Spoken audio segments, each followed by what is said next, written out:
soirée, madame, messieurs, bienvenue dans ce journal à la ligne de l'actualité.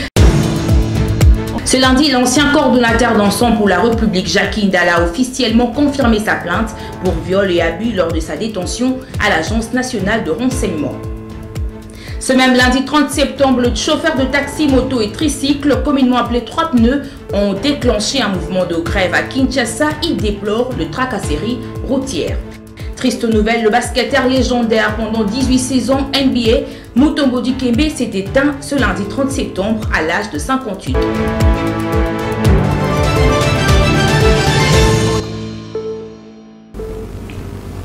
Madame, Monsieur, bienvenue.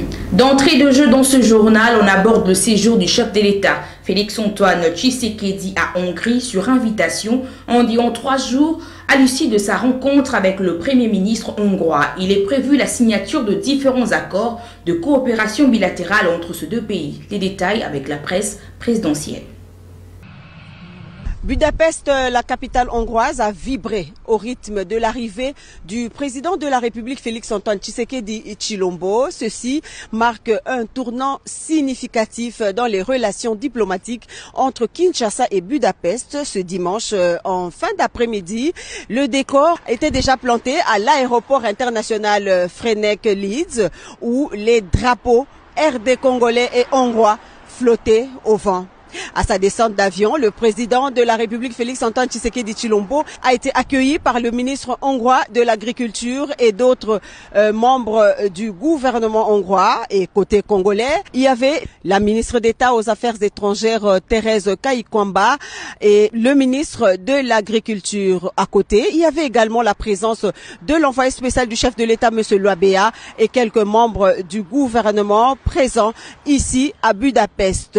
Poignée de main, sourire de part et d'autre, signes éloquents marquant les débuts d'une collaboration ponctuée par des promesses d'avancées concrètes sur plusieurs dossiers. La première visite du président Félix-Antoine Tshisekedi Tshilombo en terre hongroise s'inscrit dans le cadre d'une série de rencontres visant à renforcer les liens économiques et culturels entre les deux nations. Les discussions devraient aborder des sujets cruciaux tels que l'économie, l'agriculture, les infrastructures. L'arrivée du président de la République ici à Budapest constitue un tournant prometteur pour les relations entre la République démocratique du Congo et la Hongrie. Alors que les discussions s'annoncent riches et variées, l'espoir d'une coopération renforcée entre les deux pays est palpable. Les regards se tournent désormais vers les résultats de cette première visite qui pourrait poser les bases d'un futur commun et plus solide. Depuis Budapest, Roger Dieye, Blandine Zovo, pour la cellule de communication du chef de l'État. Et la première ministre Judith Suminwa Tuluka avait présidé vendredi dernier la 15e réunion du Conseil de ministres à la Cité de l'Union africaine. Plusieurs questions ont été abordées, notamment la participation de la RDC à la 79e Assemblée générale de l'ONU. Poursuivons ce journal par cette information. Le premier vice-président de l'Assemblée nationale, Isaac Jean-Claude Tshilombo, a salué le discours du chef de l'État, Félix-Antoine Tshisekedi, du haut de la tribune des Nations Unies, mais aussi la candidature de la RDC comme membre non permanent au sein de cette institution. Il faut noter que sur cette question des crises, le président est resté statique sur ce qu'il a toujours exigé, notamment le constat que le Congo est victime d'une agression sauvage et qu'il a une fois de plus invité la communauté internationale réunie ici à New York à davantage revivre cette situation et en appeler à la vigilance pour que les condamnations soient faites et que les sanctions soient prises à l'encontre du Rwanda. Mais parce qu'aussi le Congo s'est inscrit depuis un certain temps dans le processus de Luanda mené par le président Lourenço. Le président n'a pas exclu la possibilité qu'un dialogue se tienne pour vider les multiples contestations qui conduisent à ce désordre récurrent depuis bientôt 30 ans dans la partie est de notre pays. Lorsque le chef de l'État vous parle de 2 places, il a clarifié la qualité des places qu'il veut pour l'Afrique. C'est des places avec droit de veto, siège statutaire, siège permanent au Conseil de sécurité avec droit de veto. Donc, ces 2 places voudraient bien que nous sommes un Congo qui peut avoir désormais des prétentions à siéger au Conseil de sécurité des Nations Unies. Ce n'est plus comme il y a 5 ans lorsque nous parlions de 2 places et qu'on voyait que l'Afrique du Sud, éventuellement les autres pays. Là, c'est un Congo qui est revenu, que vous avez vu être applaudi dans cet hémicycle où plus personne n'écoutait le Congo. C'est un Congo qui revendique aussi sa place et qui doit l'obtenir à tout prix. Dans le même volet, la première dame de la République démocratique du Congo, Denise Nyakirou, a accordé à New York un entretien à la représentante spéciale du secrétaire général des Nations Unies sur les questions liées à la lutte contre les violences faites à la femme, principalement dans la partie orientale de la RDC. Des moments de retrouvailles toujours indispensables dans ce contexte où la crise humanitaire en République démocratique du Congo ne cesse de s'aggraver avec à l'actif des conséquences désastreuses. Des violences sexuelles, notamment à l'encontre des femmes et des enfants, se multiplient, privant des milliers de personnes de leurs droits fondamentaux. Lors de cet échange avec Denise Nyakirou Tshisekedi, championne globale pour la lutte contre les violences sexuelles liées au conflit, des progrès significatifs réalisés grâce à l'élaboration des cadres normatifs solides et à une volonté politique soutenue par la République démocratique du Congo ont été passés en revue, avec notamment la création et l'opérationnalisation du Fonds national de réparation des victimes des violences sexuelles liées au conflit et des victimes des crimes contre la paix et la sécurité de l'humanité, FONAREV en sigle, devenu des victimes des violences qu'on compte par milliers en République démocratique du Congo, particulièrement dans l'est du pays. Premila Patem, représentante spéciale du secrétaire général des Nations Unies en charge des questions des violences commises en période de conflit, une fois de plus, réaffirmer sa détermination de soutenir le combat mené par le gouvernement congolais pour éradiquer ce phénomène qui a pris une tournure inquiétante, plus particulièrement dans la partie est du pays. La première dame est une de mes premières championnes globales sur la question. J'ai bossé un tableau et évoqué la situation, surtout au Soudan, qui est très préoccupante. Mais après, nous avons évoqué la situation de la RDC qui non plus ne va pas dans le bon sens. La situation est très critique avec les hostilités à l'est du pays. Mais nous avons aussi parcouru les efforts du gouvernement par rapport à la justice transitionnelle et les fonds de réparation. Je me suis engagée à apporter un soutien technique à FONAREV, vu quelques obstacles qui ont été identifiés dans la mise en œuvre de la loi portant sur les réparations. Et j'ai aussi évoqué avec la première dame sa participation à un événement que j'organise le mois prochain, c'est-à-dire la commémoration des 15 ans du mandat, qu'elle a très gentiment accepté en tant que championne globale. Fidèle à son engagement de lutter contre les violences sexuelles en tant que championne du genre, Denise Nyakirou Tshisekedi promet de continuer son combat pour que les choses changent. Et les élèves de l'École nationale de finances ont bénéficié ce lundi 30 septembre d'une prise en charge du Trésor public après 14 ans d'attente et de toutes les démarches possibles. C'est le ministre de Finances, Doudou Famba, qui a concrétisé ce rêve. Ainsi, il les appelle à être de fonctionnaires dignes et de se conformer au code de conduite des agents publics. L'ancien gouvernement a posé les actes fondamentaux qui ont consisté dans la signature des arrêtés ministériels vous admettant ce statut. C'est pour cette raison que vous devez aussi dire merci à son excellent Jean-Pierre Liao qui a signé cet arrêté d'application. Et sur instruction de Madame la Première ministre, le gouvernement s'est attelé à la résolution de votre problème. Et je suis très heureux de vous voir ensemble aujourd'hui, dans la joie, en train de célébrer et de penser à tous ces moments difficiles que vous avez traversés. Mais maintenant, vous ne devez pas décevoir les chefs de l'État. Soyez des fonctionnaires dignes. Conformez-vous au code de bonne conduite de l'agent public et à la loi portant statut de l'agent de service public de l'État. Le code de bonne conduite des agents publics est clair. L'agent public doit, même dans sa vie privée, avoir un comportement digne à sauvegarder l'image de la République et de l'intérêt général. Même dans vos vies privées, sachez que tout ce que vous posez comme acte, vous représentez l'État. Nous voulons des fonctionnaires dignes, nous ne voulons plus des fonctionnaires corrompus, nous ne voulons plus des fonctionnaires qui s'attellent à des mauvaises pratiques, découlage des recettes et bannissez les antivaleurs, dont l'une des plus grandes, c'est la corruption, mais également l'autre qui vient, c'est le tribalisme. Bannissons le tribalisme et le népotisme.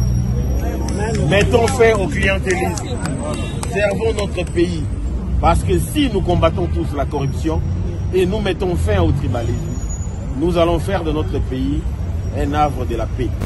Parlons de la révision constitutionnelle qui divise l'opinion politique. Le parti présidentiel a donné son avis sur cette question. Pour Augustin Kabouya, secrétaire général de l'IDPS, il n'y a aucun problème si quelques articles de la Constitution sont révisés. Suivez.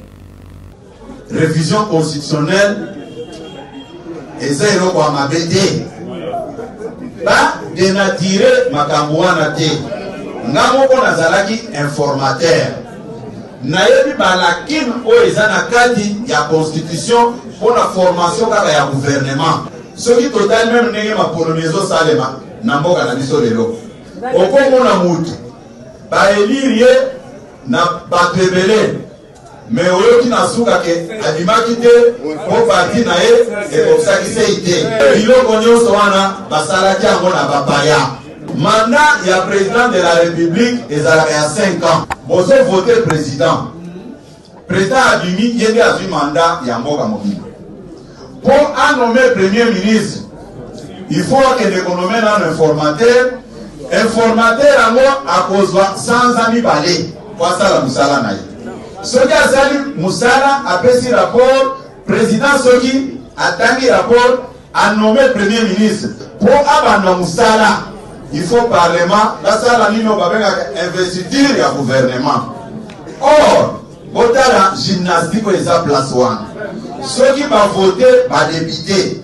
Ils ont une étape pour un contentieux électoral au Bakendeke, na cour constitutionnelle pour passer à la revendication là-bas. Nous sommes ils ont bloqué. Au premier ministre Amanda Moussala, ils ont dit sur 5 ans, il y a le président de la République. Pour consommer 6 mois mobimba, ils ont kende na offeré. Si ceux qui 6 mois en ETI, mandat ou baïk sakabino que ezaka 5 ans, ezaka 50 ezaka 4 ans. Puisque la 5e année, c'est une année électorale, au bâtiment sur Bazalakata, combattant Kokita, Moupepeza, comme maman à gauche, comme maman à droite. Est-ce que la constitution a bon mot? Bisous de Kondimaka, est-ce la bon mot? Prenons le tableau de l'évolution sécuritaire dans la partie orientale de la RDC. Le commandant des opérations de la province du Nord Kivu a tenu très récemment une réunion de sécurité avec les autorités militaires et de Ouazalendo. Objectif, discuter sur l'incident survenu entre le FARDC et le jeune volontaire de Ouazalendo en vue de rétablir la paix. Forces terrestres FARDC et commandant des opérations militaires Nord et Sud Kivu. Le lieutenant-général Falsi Kaboué a réuni autour d'une table le gouverneur militaire du Nord Kivu, le commandant de la région militaire Nord Kivu et 2 commandants Ouazalendo. Ensemble, ils ont tiré au clair des incidents survenus à Chovu, sur les collines surplombant la cité des Saké en territoire de Massissi, le 23 et 24 de ce mois de septembre 2024, lesquels incidents avaient opposé les forces armées de la République démocratique du Congo au Ouazalendo. Le calme est désormais installé, les assurances des uns données aux autres, les opérations militaires contre l'ennemi commun qui est la coalition RDF AFC M23 garantie, explique le lieutenant-colonel Ndjike Kaiko Guillaume, porte-parole de l'armée au Nord Kivu. Des questions de lever l'équivoque par rapport aux incidents qui sont arrivés et l'autorité a expliqué aux Ouazalendo de quoi il s'agissait. Il s'agit bel et bien d'un incident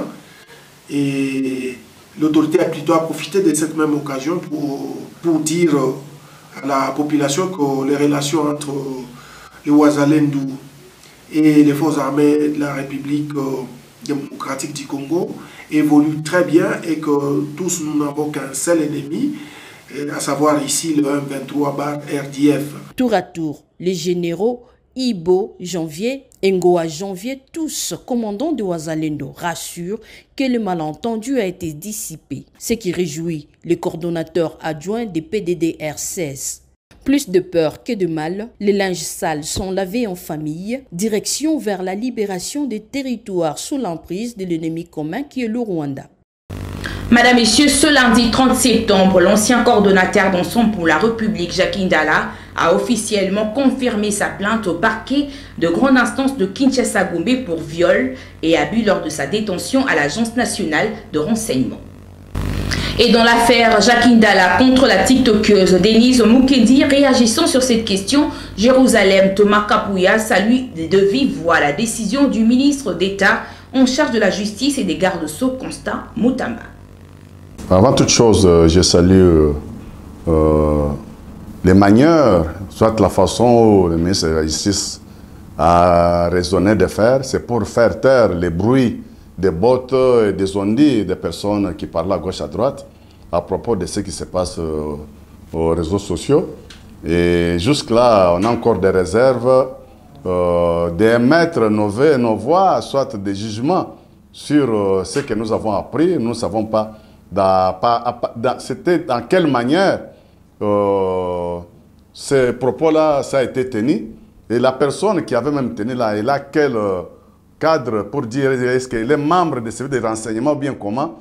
Elle joue d'abord de la présomption d'innocence. Et j'ai trouvé que j'ai vu, on m'a informé qu'elle est déjà dans le collimateur de la justice. Nous tendons voir la décision, soit ce qu'elle va comparaître, soit ce que la justice pourra nous donner comme résolution de ce qui s'était passé, soit ce qui se disent à gauche, à droite, dans des réseaux sociaux et comme ça. Non, dénoncer, oui, dénoncer, non. Est-ce que c'est là où on dit que non, non. Jusque-là, il y a encore des zones d'ombre. On ne peut pas prendre les devants pour commencer déjà à juger la nerf, soit savoir ce qui se disait. On appelle soit les ondits là. C'est une source officielle ou bien c'est la source parallèle. Et on ne peut pas encore prendre tout ça en considération tant que la justice n'a pas encore statué sur les dossiers. On a encore des réserves d'émettre nos sentiments, soit nos propos, soit nos dires sur ces dénonciations-là, soit sur ce que les gens sont en train de parler. Nous attendons la justice. C'est la justice qui va nous définir ce qui se passe. Ce même lundi 30 septembre, le patron de Bossolo Télévision, le journaliste Israël Mutombo, a répondu à l'invitation du parquet général de grande instance de Kinshasa-Gombe, accompagné de ses avocats qui ont précisé que leur client n'est pas plaignant dans l'affaire. Maria Toumba. Oui, la première précision, c'est que nous sommes devant le parquet général de Gombe. Nous avons été répondre à l'invitation de la justice en bon citoyen de la République. Nous avons fait honneur à la démarche républicaine pour asseoir la religion de ceux qui nous ont invités. Et comme vous savez, l'instruction est secrète et inquisitoire. À ce jour, nous entendons fixer que notre client était convoqué ou invité à titre de renseignement, n'est en rien lié au dossier que vous savez qui appelle la clameur actuellement. Et en tant que père de famille, il a fait son devoir républicain. Et c'est pourquoi nous avons été ici et nous nous remercions. Et j'entends fixer aussi à l'attention de tous et de ceux qui s'interrogent que notre client Israël Mutombo n'est pas plaignant.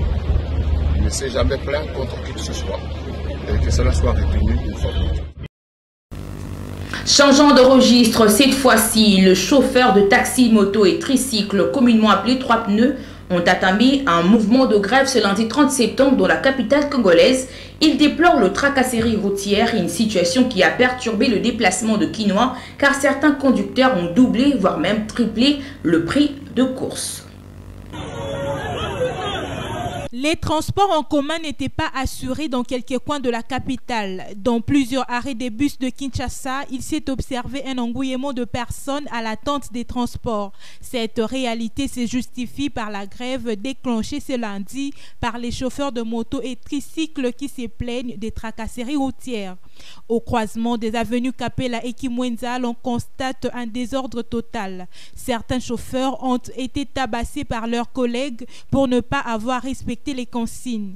Il a fallu la présence des éléments de la police en tirant des coups de sommation pour disperser les personnes qui s'aimaient des troubles.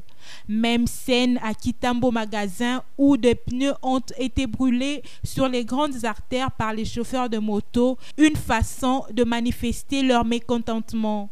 Bonheur pour les uns, malheur pour les autres. Certains conducteurs de transport en commun ont profité de l'occasion pour faire des sectionnements des itinéraires appelés communément des mi-terrains. Ils ont doublé et triplé les prix des courses. Un appel a été lancé aux autorités de la ville pour prendre des mesures nécessaires.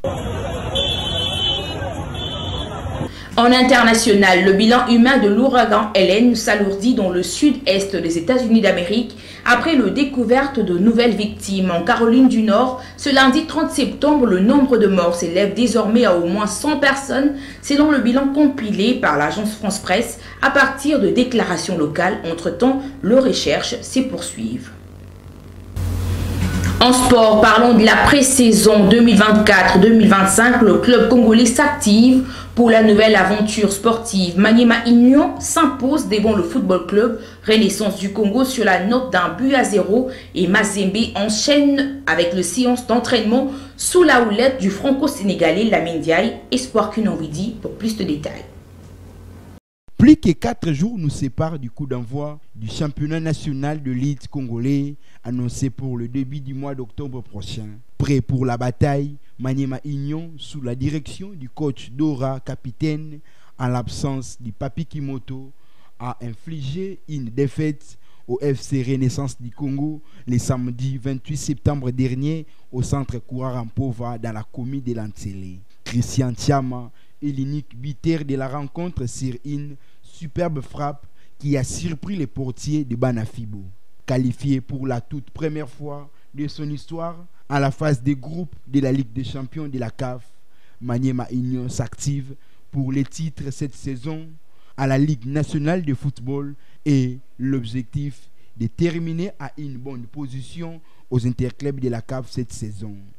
À Lubumbashi, sans relâche, les hommes de Mohamed Lamine Ndiaye affûtent les armes pour la nouvelle saison sportive qui s'annonce pour le 4 octobre prochain dans l'ensemble du territoire national, dont le tout-puissant Mazembe va jouer son premier match du championnat cette saison face à Malolé le 5 octobre prochain.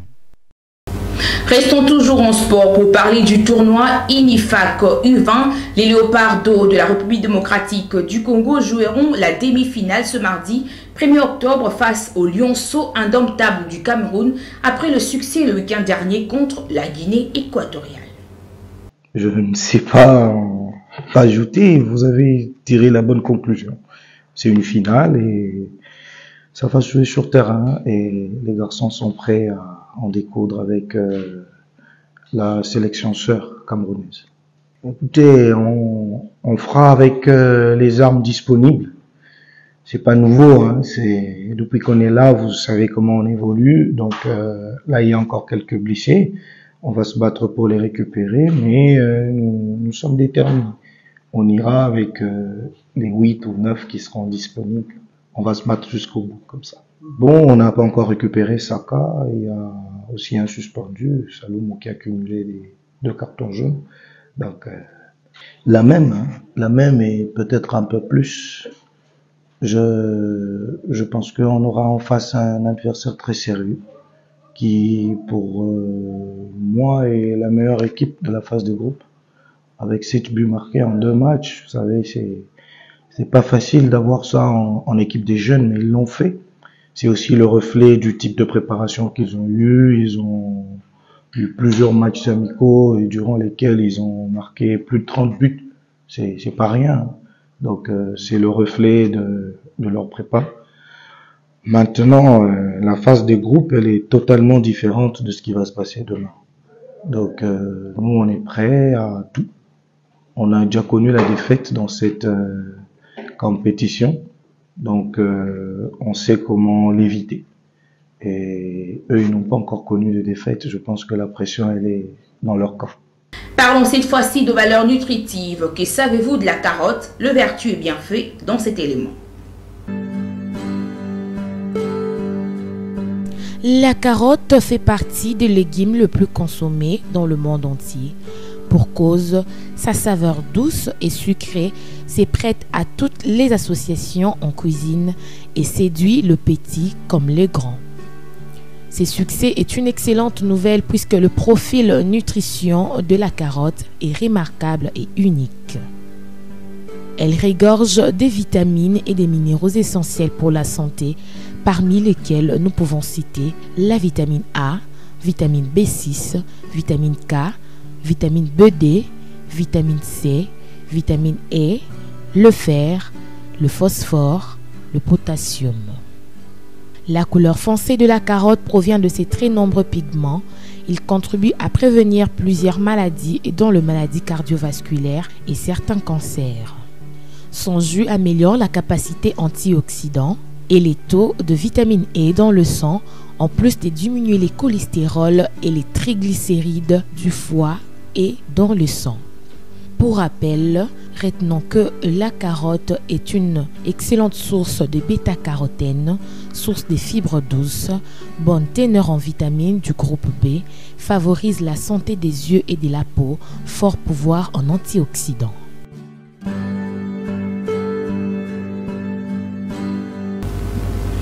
Madame, Messieurs, nous bouclons ces journaux par cette page nécrologique, une grande perte. Pour la RDC, on parle du décès du basketteur légendaire pendant 18 saisons en NBA, 4 fois élu meilleur défenseur de la Ligue nord-américaine. Mutombo Dikembe a rendu l'âme ce lundi 30 septembre. Il souffrait d'une tumeur des cerveaux.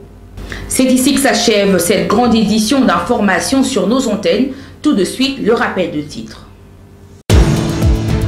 Ce lundi, l'ancien coordonnateur d'ensemble pour la République, Jacques Indala, a officiellement confirmé sa plainte pour viol et abus lors de sa détention à l'Agence nationale de renseignement. Ce même lundi 30 septembre, le chauffeur de taxi, moto et tricycle, communément appelé 3 pneus, ont déclenché un mouvement de grève à Kinshasa. Ils déplorent le tracasserie routière.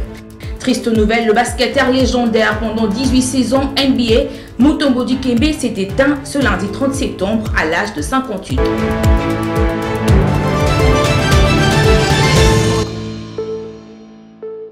La conjugaison des efforts sans relâche de la rédaction et de la technique a conduit à la réalisation de ce précieux travail. Madame, Messieurs, au revoir et à la prochaine.